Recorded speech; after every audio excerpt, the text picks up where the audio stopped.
우리는 뉴스를 보면서 참 많은 소식을 봅니다. 그런데 우리가 뉴스를 통하여서 평생을 살아가면서 들어야 되는 그런 내용들이 있습니다. 그것은 무엇인가 하면 바로 우리 인간들의 범죄 사건들입니다. 물론 뉴스를 통하여서 우리의 마음을 좋게 하거나 밝게 하는 소식도 접하기도 합니다. 하지만 대부분 우리 뉴스를 통해 들을 수 있는 것은 우리 인간들이 저지르는 정말 끔찍하고 흉악한 이런 범죄에 대해서 우리는 죽을 때까지 뉴스를 통해서 들을 것입니다. 우리는 그런 뉴스를 접하면서 인간들이 얼마나 악한지를 무엇보다 발견합니다. 그러면서 동시에 저 뉴스에 나오는 사건의 주인공과 나는 달라 라는 나름대로의 의인의식을 나도 모르게 가지게 됩니다. 사도 바울은 바로 이런 의인의식을 가지고 있는 우리들을 향하여 오늘 말씀을 통하여 증거하고 있습니다. 지금까지 사도 바울은 하나님의 능력과 하나님의 신성이 나타난 자연 만물을 보면서도 하나님을 알지도 않고 인정하지도 않고 영화롭게도 하지 않는 인간들을 향하여서 이런 인간들이 하나님을 섬기는 대신에 하나님의 영광을 우상으로 바꾸고 스스로 지혜롭게 생각하고 더 나아가서는 동성애와 같은 악을 행하는 사람들이 있었습니다. 이런 사람들을 바라보면서 유대인이라든지 도덕적인 이방인들은 사도 바울과 같이 생각하였습니다. 저들에게는 하나님의 심판과 하나님의 진노가 있을 것이다. 그렇게 생각했습니다. 하지만 사도 바울은 특별히 유대인들을 향하여서 너희도 마찬가지다 하면서 유대인들을 향하여 말합니다. 너희가 가지고 있는 유대인이라는 의식, 표면적 유대인이 유대인이 아니라 이면적 유대인이 유대인이다. 너희가 행하고 있는 그 표면적 할례가 아니라 할례는 마음에 해야 되는 것이다 하면서 유대인들의 이 외식적이고 형식적이고 그리고 구원받지 못할 백성들이라는 것을 사도 바울은 유대인들을 향하여 강력하게 외쳤습니다. 그러자 유대인들은 참지 못하고 사도 바울의 의견에 대해서 반론을 할 것입니다. 사도 바울은 그것을 예상하면서 우리가 읽지 않았던 3장 1절부터 8절까지에 대해서 유대인들의 이 반론에 대해서 사도 바울이 적극적으로 변론하는 내용이 나옵니다. 이 부분은 성경 해석상 굉장히 어려운 부분에 해당하는 내용입니다. 그런데 이 부분을 크게 생각하면 어떤 내용인가 하면 유대인의 불신앙과 불순종에도 불구하고 하나님은 의로우시며 하나님은 신실하시며 더 나아가서 유대인들의 죄에 대해서 심판하시는 하나님이라는 것을 사도 바울이 적극적으로 변론합니다. 그리고 더 나아가서 유대인뿐만 아니라 도덕적인 이방인뿐만 아니라 오늘 저와 여러분들을 향하여서 우리를 향하여 사도 바울이 똑같이 우리를 비난하며 판단하고 있는 내용을 오늘 본문을 통하여 우리는 접할 수가 있습니다. 자, 9절 말씀 보십시오. 9절 말씀 보시면 그러면 어떠하냐? 우리는 나으냐? 결코 아니라 유대인이나 헬라인이나 다 죄 아래 있다고 우리가 이미 선언하였느니라. 9절 시작하면서 시작합니까? 그러면 어떠하냐? 우리는 나으냐? 그렇게 이야기합니다.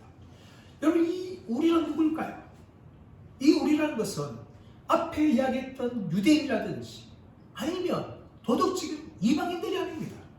이 우리라는 것은 사도 바울을 포함한 그래서 로마에 살고 있는 유대인 기독교인이라든지 이방인 기독교인들 더 나아가면 오늘날 예수 그리스도를 믿는 하나님의 백성들인 그리스도인들이 바로 여기에 포함되어 있는 겁니다.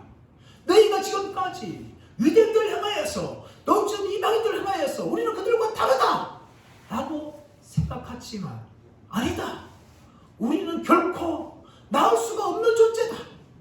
그렇게 사도 바울이 이야기하면서 우리가 어떤 상태인지에서 구체적으로 구절 말씀에 한 단어를 이야기하죠. 그래서 보신다면 다 죄 아래 있다. 유대인이나 이방인이나 다 죄 아래 있다고 이미 선언하였느니라. 죄 아래 있는 존재로 선언했다는 거예요, 여러분. 이 선언했다는 것은 마치 기소된 피의자를 향하여서 판사가 유죄, 무죄 이렇게 선언하는 거예요, 여러분. 사도 바울은 유대인이나 이방인들 향하여서 무엇을 선언했습니까? 다 죄 아래 있다는 거예요. 근데 그들만 죄 아래 있는 것이 아니라 우리 그리스도인들도 과거에는 다 죄 아래 있는 존재였다는 것을 사도 바울이 말하고 있는 겁니다. 죄 아래, 이 아래라는 단어가 전치사 히포라는 단어입니다. 이 히포라는 것은 어떤 걸 가지고 있는 의미를 가지고 있는가 하면 위치적으로 밑에, 아래 그런 의미를 가지고 있어요.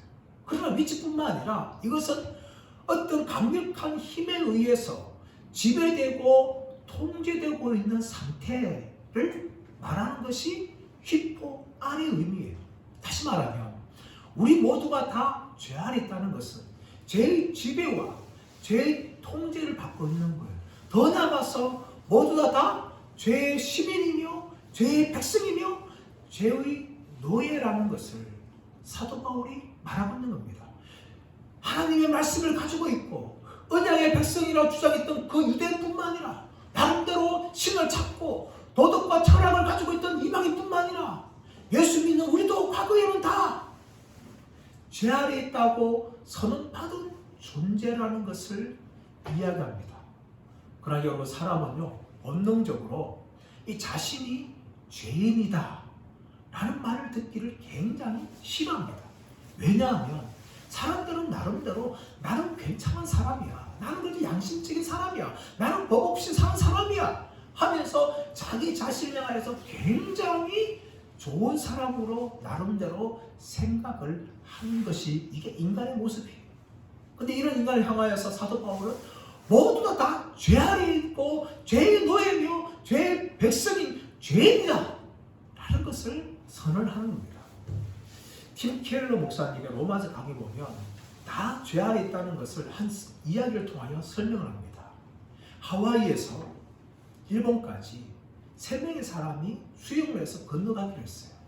그 3명 중에 한 사람은 아예 수영을 못하는 사람이에요. 그래서 이 사람은 바다에 빠지자마자 그냥 맥주병 꼬르륵 해가지고 그냥 죽고 맙니다. 두 번째 사람은 그래도 조금 수영을 배웠어요. 그러나 100m 정도 헤쳐가다가 힘이 빠져가지고 죽어버렸습니다. 세 번째 사람은 수영대 우승 선수예요. 이 사람은 정말 수킬로를 막 자기 힘으로 헤쳐갑니다. 근데 5km 정도 가가지고 서서히 힘이 빠지기 시작해요. 그리고 8km에 가서는 더 이상 힘이 없어서 수영하지 못하고 그만 거기서 물에 빠져 죽습니다. 여러분, 모두 다 바다에 빠져 죽었어요. 모두 다 일본 근처까지 가지 못했습니다. 금방 죽든 100m 가서 죽든 8km 가서 죽든 모두 다 바다에 빠져 죽은 것은 동일해요. 근데 이 세 사람이 나는 금방 죽었지만 너는 그래도 100m 갔잖아, 너는 8km 갔잖아, 이게 아무 소용이 없는 거예요. 왜냐하면 모두 다 바다 일본 가서 가지도 못하고 모두 다 바다에 빠져 죽었기 때문에 내가 얼마 정도 헤엄쳐서 갔느냐, 이것은 아무런 중요한 것이 아니라는 겁니다. 모두 다 무능하여서 일본 근처도 가지 못하고 다 바다 한가운데서 다 빠져 죽고 말았다는 겁니다. 이것을 우리에게 적용하면 어떤 사람은 정말 악한 죄를 지어서 평생 감옥에 들락날락하면서 모두에게 다 손가락 당하고 전가 10번 넘는 그런 인간들이 있어요. 근데 이런 사람들에 비해서는 좀 더 착합니다. 그래서 법을 대수를 지키다 보면 작은 범죄들, 교통신호 위반, 음주운전, 이 정도 걸린 사람들이 있어요. 또 어떤 사람들은 이런 사람들과 전혀 다른 없이 정말 법 없이 살려고 머무는지 어쩌다가 실수로 신호 위반한 그런 사람들이 있어요. 그러나 여러분, 이런 모든 사람들이 다 어떤 사람들입니까? 어떤 사람은 금방 빠져 죽는 사람, 어떤 사람은 100m 가서 빠져 죽는 사람, 어떤 사람은 8km 가서 빠져 죽는 사람, 모두 다 자신이 죄 가운데 빠져 죽는, 죄라는 바다 가운데 빠져 죽는 그런 인간들이에요. 그러면 사도 바울은 모든 인간들이 유대인이나 이방인이나 상관없이 다 죄 아래 있다라고 이미 성경이 선언하였다는 것입니다. 여러분, 이것이 우리 인간의 본질이에요. 이런 죄인인 인간의 본질에 대해서 사도 바울은 구체적으로 우리 인간들 이 땅의 삶을 살아가면서 어떤 죄를 짓는지 10절에서 17절까지 이야기합니다. 죄들이 다 드러나고 있는데요, 여기에 대해서 어떤 학자들은 7가지를 죄를 분류하면서 그렇게 해석하며 죄를 일일이 설명하는 학자들도 있습니다. 그러나 대부분 학자는 이 죄들을 크게 3가지로 나누어서 설명을 하는데, 저는 3가지로 나누어서 이 말씀을 통하여 함께 우리 인간들이 이 땅의 삶을 살아가면서 어떤 죄를 짓는지에 대해서 함께 나누기를 원합니다. 첫 번째는 무엇인가 하면 인간의 철저한 무능함입니다. 우리 10절에서 12절 말씀 보겠습니다. 10절에 12절 시작. 기록된 바 의인은 없나니 하나도 없으며 깨닫는 자도 없고 하나님을 찾는 자도 없고 다 치우쳐 함께 무익하게 되고 선을 행하는 자는 없나니 하나도 없도다. 우리가 10절에서 12절 말씀에 3구절 읽었지만 반복되어지는 단어가 있어요. 무려 6번이나 반복되어집니다. 그것이 무엇입니까? 없다라는 거예요, 여러분. 없다. 뭐가 없어요? 의인이 없고 하나도 없고 깨달은 자도 없고 하나님 찾는 자도 없고 생을 행한 자도 없고 하나도 없다. 사도 바울은 인간을 향하여서 없다를 6번이나 강조하면서 인간이 얼마나 영적으로 무능한 존재인지 대해서 이야기합니다. 10절 말씀에는 의인은 없나니 하나도 없으며, 이것은 시편 14편 1절 말씀을 인용한 것인데요, 여기 나오는 의인은 하나님 앞에서 하나님이 찾으시는 절대적인 의인입니다. 우리가 세상을 살다 보면 나름대로 의인이 있어요, 여러분. 연말이 되어지면 정말 자신의 재산을 아껴가지고 수백만을 정말 가난한 사람들을 위해서 현금을 나눠주거나 쌀을 사주는 이런 의인들이 있어요. 또 어떤 사람이 정말 위기 가운데 있어서 목숨의 위기를 겪고 있는 상황에 자기의 목숨을 아까워하지 않고 불 속에 뛰어들어가지고 사고 현장에 뛰어가가지고 사람들을 구해주는 그런 의인들이 세상에는 있습니다. 이런 사람들이기 때문에 이 세상이 돌아가고 있는 것이죠. 그러나 하나님께 찾으시는 것은 상대적인 의인이 아닙니다. 남들보다 조금 더 나은 상태를 말하는 것이 아니에요, 여러분. 남들 보기 진짜 더 줄 수 있는 그런 의인을 말하는 것이 아닙니다. 하나님 찾으시는 의인은 하나님 앞에서 절대적인 의인입니다. 그런 의인이 없고 하나도 없다라고 사도 바울이 10절에서 말하고 있는 것입니다. 두 번째는 무엇입니까? 깨닫는 자도 없고 하나님을 찾는 자도 없다라고 이야기합니다. 인간은 스스로 지혜 있는 척 하였지만 하나님께서 전혀 깨닫지 못하였어요. 그래서 하나님 대신에 우상을 만들지 않았습니까? 인간의 지혜로는요, 전능하시고 거룩하신 하나님을 알 수가 없습니다. 더 나아가서는 하나님을 찾을 수가 없어요. 창세기 3장 말씀 가보시면 아담과 하와가 범죄합니다. 하나님이 아담과 하와의 이 수치 쓰는 모습을 가죽옷을 입혀서 그들을 보호해 줍니다.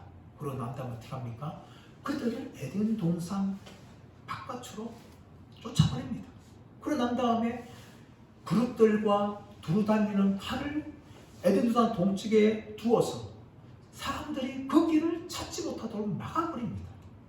그 이후로 인간의 힘으로 스스로 하나님을 찾을 수가 없어요. 물론 지금도 나름대로 하나님을 찾는 사람들이 있습니다.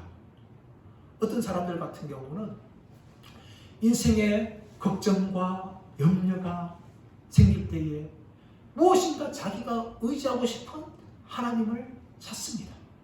또 인생에 큰 문제가 찾아올 때 그 문제를 해결하기 위해서 도움을 주는 하나님을 찾는 사람들이 있습니다. 또 종교적인 깨달음을 얻기 위해서나, 또 마음의 공허함을 채우기 위해서 하나님을 찾는 종교인들이 있습니다. 물론 이들도 하나님을 찾고 있어요. 그러나 성경이 말하고 있는 이 하나님을 찾는 것과 전혀 상관이 없습니다. 성경이 말하고 있는 것은 살아계시고 인격적인 그분의 얼굴을 구하는 것인데, 인간은 그것이 아니라 자기가 무엇인가 필요하기 때문에 하나님을 찾고 있어요. 자기의 이익만을 위해 찾고 있는 거죠.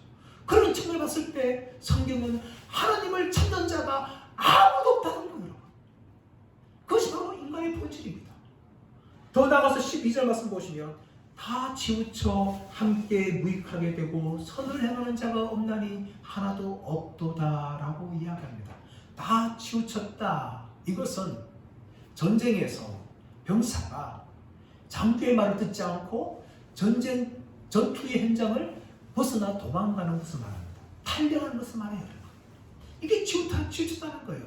우리 인간은 하나님을 사랑하고 하나님을 따라가는 존재로 지원받았는데 그 자리를 벗어나 갔다는 거예요. 이런 인간에 대해서 이사야 53장 6절 말씀에는 우리는 다 양 같아서 그릇 행하여 각기 제 길로 나아갔다라고 이야기합니다. 이것이 우리 인간의 본질이에요. 하나님을 인정하고 싶지 않습니다. 하나님께 영혼들고 싶지 않아요. 그 자리를 벗어나서 자기 마음대로 살아가려고 몸부림치는 것이 바로 우리 인간들입니다. 그리고 함께 무익하게 됐다라고 이야기하는데, 이 무익하다는 단어는 우리가 마시는 우유가요, 너무나 부패해서 우리가 마실 수도 없고 또 치즈나 버터 같은 것으로 만들 수도 없는, 아무 쓸모없어서 버려야 되는 그런 상태가 함께 무익하게 됐다는 거예요. 우리 모든 인간들은 그렇게 무가치한 자가 되었고 말았다는 겁니다. 더 나아가서 뭡니까? 선을 행하는 자는 없나니 하나도 없다. 나름대로 선을 행하지만 하나님 찾으시는 절대적인 선을 행하는 사람은 아무도 없다는 거예요, 여러분. 상대적으로 남들보다 조금 더 나은 선을 행할 수도 있어요. 그러나 하나님 찾으시는 그 절대적인 선에 대한 어떤 인간도 행하지 못하기 때문에 선을 행하는 자도 없나니 하나도 없다 라고 이야기하면서 사도 바울은 첫 번째 파트가 바로 무슨 말인가? 우리 인간은 전적으로 무능하게 되었다 라는 것을 선언하고 있는 겁니다. 두 번째 사도 바울은 무엇을 선언하냐면 우리 내면의 부패함에 대해서 이야기합니다. 13절 14절 말씀을 읽겠습니다. 시작. 그들의 목구멍은 열린 무덤이요 그 혀로는 속임을 일삼으며 그 입술에는 독사의 독이 있고 그 입에는 저주와 악독이 가득하고 그 말은 14절까지. 여러분 13절 14절 말씀은 우리의 입으로 짓는 죄에 대해서 이야기하는 거죠. 우리가 살아가면서 가장 많이 짓는 죄는 아마 우리의 입술로 짓는 죄일 겁니다. 왜냐하면 우리는 말하지 않고는 살아가지 못하기 때문입니다. 우리가 하루에도 얼마나 말들을 합니까? 또 평생을 살아가면서 얼마나 많은 말들을 하면서 살아갑니까? 그런데 그 말들이요, 때로는 남을 칭찬하고 위로하고 격려하기도 하지만 우리의 말들의 대부분은 남을 공격하고 남을 비판하고 남을 중상모략하는 그런 말들을 하면서 살아갈 겁니다. 그래서 사도 바울은 13절 말씀 무엇을 말합니까? 그들의 목구멍은 열린 무덤이다 이렇게 표현을 합니다. 여러분 우리나라는 지금은 화장도 하고 수장도 하고 수복장도 하고 여러 다양한 장례 방식이 있지만 대부분 과거에는 다 매장이었어요. 매장은 땅을 파가지고 그 안에 사람을 시신을 묻고 땅을 그 공을 만들지 않습니까? 그 매장을 하지만 유대인들은 우리나라의 이 매장 방식과 다릅니다. 유대인들은 동굴을 팝니다. 유대인의 땅들은 석회암이에요. 그래서 파기 쉬워요. 이 동굴을 파가지고 무덤을 만드는데 그 무덤을 한 개인만 쓰는 것이 아니라 그 무덤 만들면 가족 무덤으로 사용합니다. 할아버지가 묻히고 할머니가 묻히고 아버지가 묻히고 어머니가 묻히고 손자 손녀들이 묻히고 이렇게 이 가족들이 한 동굴에 그렇게 묻히는 거예요. 그래서 아브라함이 막벨라굴을 사서 사라를 먼저 묻고 또 자신이 묻히고 또 이삭도 묻히고 또 야곱과 레아도 그렇게 묻히는 것처럼 이 동굴에 이 가족들의 무덤이 되는 겁니다. 그런데 문제는 무엇인가 하면 이 동굴 입구를 큰 돌로 막아요. 이 돌이 지질이 일어나거나 또 도굴폼 때문에 이 입구에 돌이 문이 열리는 경우가 있어요. 그러면 어떻게 될까요? 그 안에 있던 십치 썩은 또 뼈 냄새들이 지나가는 사람들한테 코를 진동하고 정말 너무나 괴롭게 하는 거죠. 지금 사도 바울은 그것을 말하고 있어요. 우리의 목구멍은 열린 무덤과 같다. 그래서 온갖 썩은 말들이 우리의 이 목구멍에 나오는 말을 통하여 다 흘러나온다 라고 이야기하는 겁니다. 그렇다면 왜 여러분 우리 목구멍에서 이렇게 악하고 정말 시체 썩는 그런 말들을 우리가 할까요? 그것은 무엇인가 하면 우리의 목구멍은요 단지 목구멍을 끝나는 것이 아니라 우리의 마음과 인간의 마음과 연결되어 있기 때문입니다. 우리 인간의 마음이 어떨 것입니까? 성경은 예레미야 10장 9절에서 만물보다 심히 부패한 것은 마음이다 라고 이야기합니다. 세상의 그 어떤 것보다 심히 부패한 것은 사람의 마음이라는 것입니다. 사람의 마음. 예수님께서 마태복음 12장 34절 35절에서 사람에서 속에서 나온 것은 마음에서 나오는 선한 사람은 그 쌓은 것에서 선한 것을 내고 악한 사람은 그 쌓은 것에서 악한 것을 낸다 라고 이야기합니다. 마태복음 15장 말씀도 사람의 입에서 나오는 것은 마음에서 나온다 라고 예수님께서 말씀하고 있는 겁니다. 그러므로 우리의 말들은요 우리의 부패한 마음과 연결되어 있어요. 이 부패한 마음에서 나오는 게 뭡니까? 오늘 바로 13절, 14절 말씀이라는 거. 다시 한번 보세요, 여러분. 그들의 목구멍은 열린 무덤이요 그 혀로는 속임을 일삼으며 그 입술에는 독사의 독이 있고 그 입에는 저주와 악독이 가득하다. 여러분 이 표현만 보더라도 얼마나 끔찍하지 않습니까? 다 피하고 싶은 말이에요. 독사의 독이라든지 속임이라든지 이 저주와 악독 듣고 싶지 않은 말들이에요, 여러분. 근데 이런 말들이 우리의 혀에 가득해서 우리의 목구멍을 통하여 말로 전달되어진다는 겁니다. 야고보서는 혀는 곧 불이요 불의의 세계다. 그렇게 우리의 혀에 대해서 말한 적이 있습니다. 이 작은 혀를 통해서 수많은 사람을 죽인다. 그것은 불이다 라고 이야기하는 거죠. 사도 바울도 마찬가지입니다. 우리가 이 땅의 삶을 살아가면서 하는 말들이 모두 다 사기고 악독이고 독사의 독과 같다. 속임이다. 그렇게 이야기합니다. 다른 사람 볼 필요 없어요. 바로 저와 여러분 생각하시면 됩니다. 우리가 평생 살아가면서 얼마나 다른 사람들을 격려하고 위로하고 축복하고 살릴 말을 하는지, 아니면 얼마나 남을 저주하고 비판하고 비난하고 사기치고 속이고 중상모략하고 협박하는 말들을 많이 하는지 우리는 우리 자신들을 너무나 잘 알고 있습니다.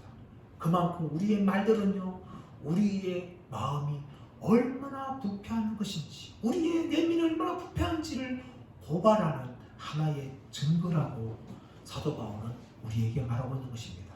세 번째로 인간이 행하는 악한 죄들에 대해서 15절부터 17절 말씀 이야기합니다. 15절 말씀 보십시오. 그 말은 피 흘리는데 빠른지라. 그 말은 피 흘리는데 빠른지라. 피 흘린다는 말은 무슨 말입니까? 사람들을 살인한다는 것이죠. 살인. 이 살인은요 아담과 하와가 낳은 가인에서부터 벌써 시작했습니다. 가인과 아벨이 하나님 앞에 예배를 드렸지만 하나님이 아벨의 예배를 연락하셨습니다. 그러자 가인이 아벨을 질투하고 시기하였습니다. 그리고 아벨을 죽여버렸어요. 자신의 형제를 그렇게 죽였습니다. 이것이 인간입니다. 인간은 동물보다 더 악합니다. 동물들은 집단적으로 자신의 같은 동물도 죽이지 않습니다. 그러나 인간은요, 인간 탈을 쓰고도 똑같은 하나님의 형상을 가지고 있는 다른 인간들을, 다른 사람들을 죽일 뿐만 아니라 집단적으로도 그렇게 살해합니다. 인류의 역사가 그것을 증명합니다. 히틀러는 유대인 600만 명을 학살하였습니다. 일본은 우리나라인과 중국인들을 학살하였습니다. 캄보디아는 킬링 필드가 일어났습니다. 또 미국도 베트남 진입에 베트남 국민들을 학살하였습니다. 이렇게 인류의 역사 역사를 보게 되었으면 정말 삶의 역사입니다. 그것도 집단적으로 그렇게 사람들을 죽이는 것이 바로 우리 인간이라는 것을 사도 바울은 이야기합니다. 더 나아가서 16절 가서 보시면 파멸과 고생이 그 길에 있다라고 이야기합니다. 이 파멸이라는 것은 아주 심각한 파괴를 말하죠. 지금도 이런 파괴가 일어나고 있습니다. 러시아와 우크라이나 전쟁 보십시오. 얼마나 수많은 미사일 쏘아댑니까? 대포를 쏘아댑니까? 그런데 군인들만 죽이는 것이 아니라 민간들 살고 있는 곳에 미사일이 떨어지죠. 병원에 떨어집니다. 원자력 발전소에 떨어집니다. 수많은 건물들이 파괴됩니다. 이스라엘 하마스 전쟁을 보십시오. 얼마나 많은 건물들이 파괴하고 있습니까? 지금도 전쟁이나 테러를 통하여서 수많은 건물들이 파괴되고 있어요. 다리가 파괴되고 있고 아파트가 파괴되고 있고 병원이 파괴되고 있고 댐이 파괴되고 있습니다. 그렇게 인간은 지금도 파괴하고 있습니다. 그래서 지금 겨울이 되고 있는데 많은 난민들이 집을 버리고 난민이 되어서 떠돌아다니고 정처 없이 그렇게 살아가고 있는 피난의 삶을 살아가고 있습니다. 이것이 바로 파멸과 고생이 그 길에 있는 인간의 모습입니다. 더 나아가 17절 가서 보시면 평강의 길을 알지 못하였다라고 이야기해요. 인간은 평화를 만들려 하지만 이 땅에는 평화가 없습니다. 제1차 세계대전, 제2차 세계대전 일어나서 전쟁을 막자고 유엔이 창설되었지만 끊임없이 인간은 그 이후로도 계속해서 크고 작은 전쟁이 일어나고 있어요. 온 세계가 전쟁 가운데 있습니다. 또 끊임없이 테러가 일어나고 있어요. 수많은 사람들이 테러의 위협을 받고 있습니다. 더 나아가서 미국이 자신의 군인들을 외국에서 보호하려고 그렇게 노력을 하지만 실제는 미국 땅 안에서 얼마나 많은 사람들이 총기 난사 사고 때문에 죽는지 모릅니다. 정말 억울한 죽음들이, 정말 꽃다운 학생들이 그렇게 미치광이의 총쏘음 때문에 그렇게 수많은 사람들이 지금도 세계 최강대국 미국의 현장에서 일어나고 있습니다. 평화가 없어요. 평화롭게 살고 싶지만 인간들은 정말 자신이 언제 죽을지도 모른다는 그런 두려움에 떨면서 그렇게 살아가고 있는 것이 바로 인간의 모습입니다. 바로 이런 죄를 누가 짓고 있습니까? 바로 인간들이 짓고 있는 거예요. 같은 인간들 향하여 살해하고 전쟁을 벌이고 파괴하고 그래서 인간 모두에게 평화가 없는 그런 시대를 살아가게 하고 있는 것입니다. 이것이 바로 인간의 모습이에요. 그렇다면 우리 인간들이 왜 이런 죄를 지으면서 살아갈까요? 18절 말씀 보십시오. 18절 말씀 보시면 그들의 눈앞에 하나님을 두려워함이 없느니라. 인간들이 이렇게 악하게 죄를 지어 살아가는 이유는 무엇인가 하면 인간들의 눈앞에 하나님을 두려워함이 없다는 거예요. 여러분. 하나님을 두려워한다는 건요, 이 성경의 아주 핵심 개념입니다. 그런데 이 하나님을 두려워한다는 것은 긍정과 부정이 있어요. 이 긍정적인 것은 무엇인가 하면 하나님을 경외하는 거죠. 하나님의 영광과 하나님의 거룩하심과 하나님의 능력을 우리가 인식하면서 하나님을 예배하고 하나님을 인정하는 것이 바로 하나님을 경외하는 겁니다. 시편 111편 10절 말씀 보시면 여호와를 경외함이 지혜의 근본이다. 잠언서 9장 10절 말씀 보시면 여호와를 경외하는 것이 지혜의 근본이며 거룩한 자를 아는 것이 명철이다 라고 이야기합니다. 그러므로 여호와를 경외하는 것은 성경의 핵심인데 부정적으로도 이 하나님을 두려워하는 것이 있어요. 그래서 무엇인가 하면 하나님을 무서워하고 하나님께서 공포감을 갖는 겁니다. 그런데 이 부정적인 두려움도 인간에게 필요합니다. 왜 그런가 하면 하나님을 두려워해야 인간들이 죄 짓는 것을 멈추기 때문입니다. 그나마 죄를 적게 짓기 때문입니다. 여러분 아이들이요 나쁜 짓을 하려 해도 부모님 옆에 있으면 나쁜 짓을 못합니다. 동생을 때리려 해도 동생이 못 때리는 거죠. 학생들이 여러분 나쁜 짓 하려 해도 선생님 지켜보고 있으면 나쁜 짓 못합니다. 왜냐하면 들키고 처벌받기 때문에. 우리 인간들이 나쁜 짓 하려 해도 경찰만 있으면 나쁜 짓 못하게 되어 있어요. 그건 경찰에 잡혀가지고 들어가기 때문에 경찰이 보는 순간 죄를 못 짓는 거죠. 마찬가지로 우리 인간들이 하나님을 두려워하면, 하나님을 무서워하면 그 순간 재짓기를 멈추는 거죠. 그렇기 때문에 부정적으로도 하나님을 두려워하는 것은 인간에게 필요한 것입니다. 하나님을 두려워함이 없기 때문에 인간이 죄를 짓는 겁니다. 하나님을 무서워하지 않기 때문에 인간들이 죄를 짓는 거죠. 바로 이게 인간들의 모습입니다. 사도 바울은 18절 말씀 보시면 왜 인간들이 이렇게 악한 죄를 짓는가 하면 그들의 눈앞에 하나님을 두려움이 없기 때문이다 라고 핵심을 찌르며 우리에게 증거하고 있습니다. 그러면서 사도 바울은 우리 인간들이 이렇게 하나님을 두려워하지 않고 죄를 짓는 우리 인간들이 처한 현실에 대해서 마지막으로 우리에게 이야기합니다. 19절 2절 말씀 보시면 우리가 알거니와 무릇 율법이 말하는 바는 율법 아래에 있는 자들에게 말하는 것이니 이는 모든 입을 막고 온 세상으로 하나님의 심판 아래에 있게 하려 함이라 라고 이야기하고 있습니다. 우리가 알거니와 이것은 사도 바울이나 이 로마서를 읽어야 될 독자들이 모두 다 인식하고 있는 그 내용을 말하는 것때 우리가 알거니와 그러니까 사도 바울이 말하는데 무엇을 알고 있다는 거예요, 여러분. 물론 율법이 말하는 것은 율법이 무엇을 말하는가 하면 바로 율법 아래 있는 자들에게 말하는데 이는 모든 입을 막고 온 세상으로 하나님의 심판 아래 있게 하는 것을 안다 라고 이야기하는 거죠. 여러분 우리 인간들은요 모두 다 율법 아래 있습니다. 사도 바울은 이미 모든 인간들이 율법 아래 있다고 로마서 2장에서 이야기하였어요. 유대인들 같은 경우는 문서로 된 글자로 된 율법을 가지고 있습니다. 그러나 유대인이 아니라 이방인들은요 하나님이 마음에 양심에 율법을 주신 거예요. 양심에 율법을 주신 것입니다. 마음의 본성에 율법을 주셨어요. 그런데 모든 인간들이 유대인처럼 책을 가지고 있는 율법이라든지 아니면 마음에 있는 이 율법이라든지 모두가 다 율법 아래 있다는 겁니다. 그런데 이 율법이 말하는 것이 뭐예요? 우리 율법을 말하는 것은 무엇인가 하면 바로 인간의 모든 입을 막아버린다는 겁니다. 왜 그렇습니까? 인간은 율법 아래 서면요 내가 죄인이라는 것을 알기 때문입니다. 또 인간들은요 100% 다 율법대로 못 삽니다. 저와 여러분 모두가 다 누가 다 100% 양심대로 살아갑니까? 누가 다 이 하나님 말씀대로 살아갑니까? 누가 다 나라의 법대로 다 살아갑니까? 모두가 다 그렇게 살고 있는 인간이 아무도 없습니다.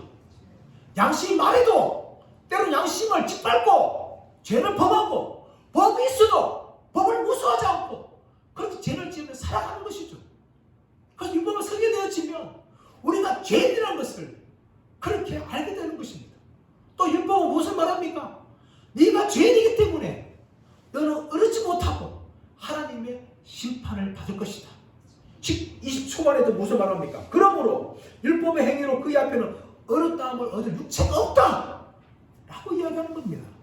우린 다 모두 다 율법을 가지고 있지만 100% 하나님 말씀대로 100% 우리의 양심대로 그렇게 지키면서 살아간 사람들은 아무도 없습니다. 그러므로 지금까지 하나님의 백성으로 선택받았고 구약 말씀을 가지고 있던 그 유대인들 또 도덕적이고 철학적으로 살아갔던 이방인들 그리고 우리 모두가 다 율법 앞에 서게 되어지면 우리는 다 입을 막아버릴 겁니다. 나는 지금까지 어렵다. 나는 지금까지 괜찮다. 라고 이야기했지만 괜찮지 않습니다. 법 앞에 사는 우리 모든 인간들은요. 그 법 앞에 우리 입을 막게 되어 있어요. 더 나아가서 뭡니까? 하나님의 심판을 우리가 피할 수가 없어요. 왜냐하면 우리 모두가 다 법을 어기기 때문입니다. 율법대로 살지 못하기 때문입니다. 율법은 그리고 우리 향하여 무엇을 선고합니까? 네가 법을 어겼느냐? 너는 유죄다! 이것을 우리를 향하여 선언하는 것이죠. 그래서 우리는 입을 막고 그 법의 심판을 받게 되어지고 또 20절 하나님 말씀처럼 우리는 율법 쓸 때마다 내가 죄인이구나 라는 것을 우리가 깨닫게 됩니다.